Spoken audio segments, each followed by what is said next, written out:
the latest subgenre of isekai, the I'm Now the Villainess genre, which began with My Next Life as a Villainess. A fantastic show about a lovable idiot with plenty of jokes throughout. Given this success and the untapped potential of such a concept, this spawned a whole load of imitators, some dull and some woefully pathetic. Here, however, are 3 good/great contenders, starting with...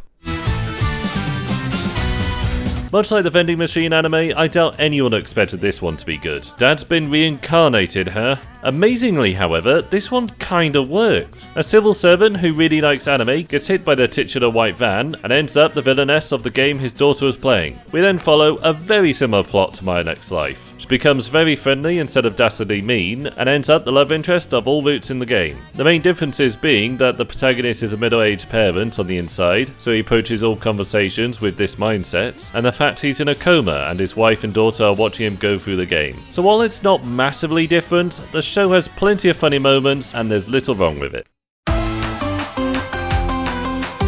While I'll Become a Villainess Who Goes Down in History has a woefully lazy title, the anime itself is really good. Our main gal loved the villainess of this game, so when she suddenly became her, she steadfastly determined to make her character the best ever villainess. Oh yes, unlike all the others in the genre, Alicia fully embraces her role. She trains herself to get stronger, to use her sword, to learn about the world and of magic, all in order to become the best, most idealized version of the villainess from the game. When she does meet the heroine and her many supporters, Alicia constantly gives them glorious backhanded retorts and put-downs, which are incredibly fun to watch. Bloody love this dynamic. Because of her put-downs of the heroine and the fact that she's so knowledgeable, Alicia is assigned to watch over this future saviour and force her to improve. The only other element to this is the village of outcasts that our gal helps out, but otherwise there isn't much else going on, and yet it literally repeats the same plot beat twice. Also, I very much dislike the 2-year time jump where she spent all that time in a shed, but otherwise, if you want a fun anime, then you definitely can't go wrong with this one.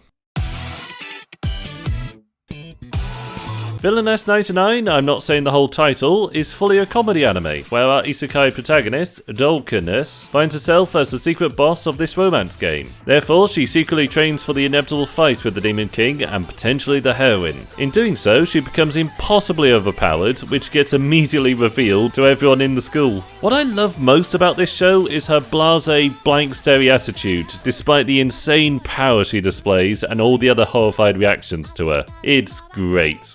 Another fantastic element is this lady, who is just so giddy all the time with Villainess, despite her hating every moment spent with her. She adds a whole nother level of comedy to the show. There's also this pleasant enough romance between our villainess and this guy that was nicely built up throughout the show. Easily the best romance between all the villainess shows. Oh yeah, and lastly, there's a curious mystery surrounding the game elements of the world, forcing the characters to act in certain ways. But simply put, Villainess 99 is a hilarious show that I bloody love. In fact, I'd argue it's the best villainess show out there. And with that said, I'm now imagining all 3 of these gals hanging out with the ditzy idiot. God damn, a villainess quartet would be amazing. But for now,